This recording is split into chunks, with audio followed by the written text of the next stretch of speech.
Good morning मुलांनो, पुस्तक काढा. पेज नंबर 41 काढायचा आहे. जीवन गाणे ही कविता काढा. जीवन गाणे ही कविता काढायची आणि कविता आता तुम्हाला शिकवून झालेली आहे पूर्ण.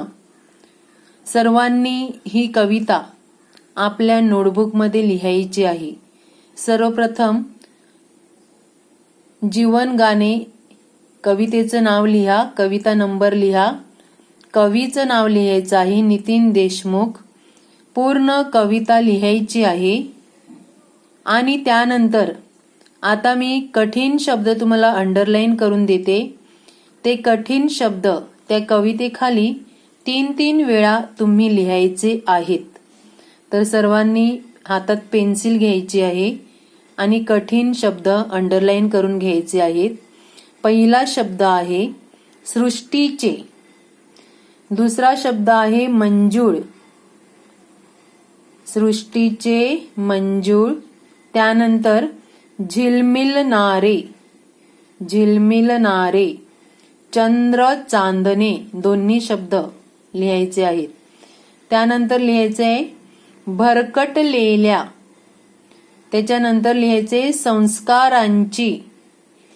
त्यानंतर आहे तिसरा पॅरेग्राफ स्वैर.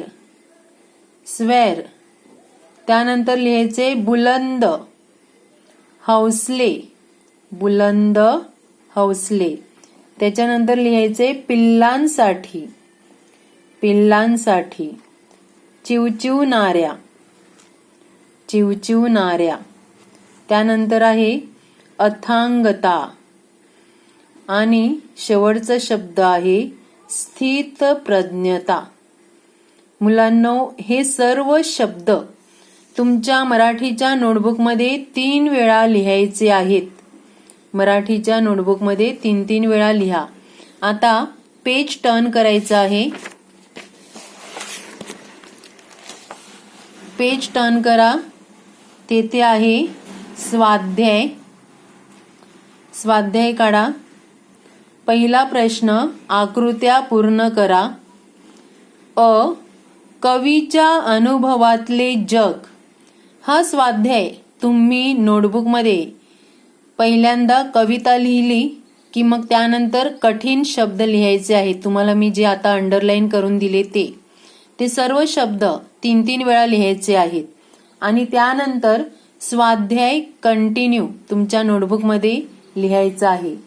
तर स्वाध्याय आहे. पहिला प्रश्न, आकृत्या पूर्ण करा. अ. कवीच्या अनुभवातले जग. उत्तर आहे भरकटलेले. पहिला पॉइंट आहे भरकटलेले. आणि दुसरा पॉइंट आहे संस्काराची जाण नसलेले. संस्काराची जाण नसलेले. त्यानंतर दुसरा प्रश्न आहे आ. कवीला जगणे शिकवणारे कवितेतील घटक. मी उत्तर नोटबुकमध्ये लिहिलेला आहे. तुम्ही मी नोटबुकचा फोटो, पेजेसचा फोटो पाठवते, त्यानुसार तुम्ही कॉपी करून लिहायचं आहे. तर दुसरा प्रश्न आहे बघा. पहिला प्रश्न मी इथे लिहिलेला आहे. कवीच्या अनुभवातले जग, भरकटलेले, संस्काराची जाण नसलेले. दुसरा आहे कवीला जगणे शिकवणारे कवितेतील घटक. सृष्टीचे पहिला घटक आहे सृष्टीचे मंजूळ गाणे. दुसरा घटक आहे झिलमिलणारे चंद्र व चांदणे. तिसरा घटक आहे नदीचे स्वैर पळणे. चौथा घटक सागराची अथांगता व वृक्षाची स्थितप्रज्ञता. आता पुढचा प्रश्न पहा पुस्तकामध्ये. प्रश्न दुसरा, कवितेच्या आधारे खालील तक्ता पूर्ण करा. शब्द आहे कवीला जगणे शिकवणारे घटक. पहिला शब्द आहे चंद्र आणि चांदणे. चंद्र आणि चांदणे कवीला काय जगणे शिकवतात? तर अंधारात कसे चमकायचे ते जगणे शिकले. त्यानंतर पणती आहे. पणती ही कवीला काय शिकवते? जगणे शिकवण्यासाठी काय सांगते पणती? तर आपण पाहूया. संस्कारासाठी कसे जळावे ते शिकले. पंथीकडून संस्कारासाठी कसे जळावे ते शिकले. नदी काय सांगते? स्वैर प्रेम कसे करावे ते शिकले. पक्षी पिल्लांसाठी दाणे कसे मिळवावे ते कवी ह्या पक्ष्यांकडून शिकले. सागर आणि वृक्ष दुसऱ्यांसाठी घाव सोसावे हे शिकलेले आहेत. आता पुस्तकातला प्रश्न बघा. पुस्तकामध्ये आहे स्वमत. पहिला आहे बिन भिंतीची शाळा लाखो इथले गुरु हा विचार तुमच्या शब्दांत स्पष्ट करा. आणि दुसरा प्रश्न आहे दुसऱ्यासाठी घाव सोसणे या ओळीतील तुम्हाला कळलेला अर्थ लिहा. तर आपण उत्तर पाहूया त्याचं. बिन भिंतीची शाळा लाखो इथले गुरु हा विचार तुमच्या शब्दांत स्पष्ट करा. निसर्ग हा आपला गुरु आहे. निसर्गाकडून आपण खूप काही शिकतो किंवा खूप काही आपल्याला शिकायला मिळतं. या निसर्गातील प्रत्येक घटक आपल्याला काही ना काही शिकवत असतो. बघा, सूर्य आपल्याला शिस्त शिकवतो. शिस्त शिकवतो म्हणजेच काय? सूर्य नेहमीप्रमाणे सकाळी लवकर उगवतो आणि मावळतो, म्हणजेच तो आपल्याला शिस्त शिकवतो. दुसऱ्याला प्रकाश देण्याचा धडा देतो. दुसऱ्यांच्या जीवनात आपण कशा प्रकारे प्रकाश आणायचा हे आपण सूर्याकडून शिकायला पाहिजे. चंद्र आणि चांदण्या शीतलता शिकवतात. पाण्याने भरलेले ढग उदारता शिकवतात. डोंगर आपल्याला संकटात अविचल राहण्याची शिकवण देतात. कितीही संकट आली तरी संकटात आपण न डगमगता त्या संकटाचा सामना कसा करायचा हे आपल्याला डोंगर शिकवतात. तर नदी नाले संजीवन देऊन जीवनातील सातत्य शिकवत असतात. हिरवीगार झाडे आपले जीवन कसे बहरावे. झाडे बघा कशी बहरतात, फुलतात. ह्या झाडाकडून आपल्याला खूप काही शिकायला मिळतं.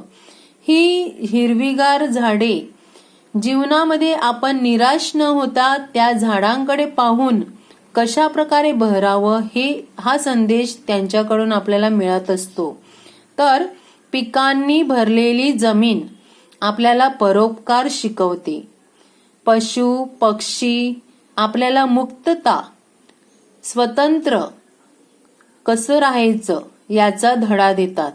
अशा प्रकारे ही बिनभिंतीची अफाट शाळा आपल्याला खरे शिक्षण देते. आलं लक्षात? तर या बिनभिंतीच्या शाळेतील घटकांचा आपण अभ्यास केलेला आहे. दुसरा प्रश्न बघा. दुसऱ्यासाठी घाव सोसणे या ओळीतील तुम्हाला कळलेला अर्थ लिहा. आता ह्यामध्ये आपण जर झाड बघितलं तर झाड हे खूप सहनशील आहे. त्याच्यावर कितीही वार केले तरी ते झाड आपल्याला काही बोलत नाही. ते स्वतः सहन करते. उलट झाडाकडून परोपकार वृत्ती आपल्याला मिळते. स्वतः ते घाव सहन करते आणि स्वतःच्या सर्व अवयव हे झाड आपल्याला देत असते. आलं लक्षात? म्हणजे झाड हे दुसऱ्यांसाठी घाव सोसत असते. या कवितेमध्ये कवीने सांगितलेलं आहे जीवन गाणे. या कवितेत कवींनी निसर्गातील विविध घटकांनी दिलेली शिकवण सांगितली आहे. कवी म्हणतात की सृष्टीतील गाणे व चंद्र चांदणे, पंथीतील वात, नदीचे समर्पण, पक्ष्यांच्या पिल्लांची जोपासना हे सर्व घटक दुसऱ्यांसाठी घाव सोसणे मला जगणे शिकवतात.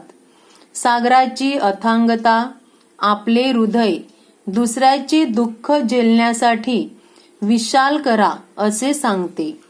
तर झाड हे स्वतः घाव सोसून माणसांना फळे, फुले, पाने व सावली देते.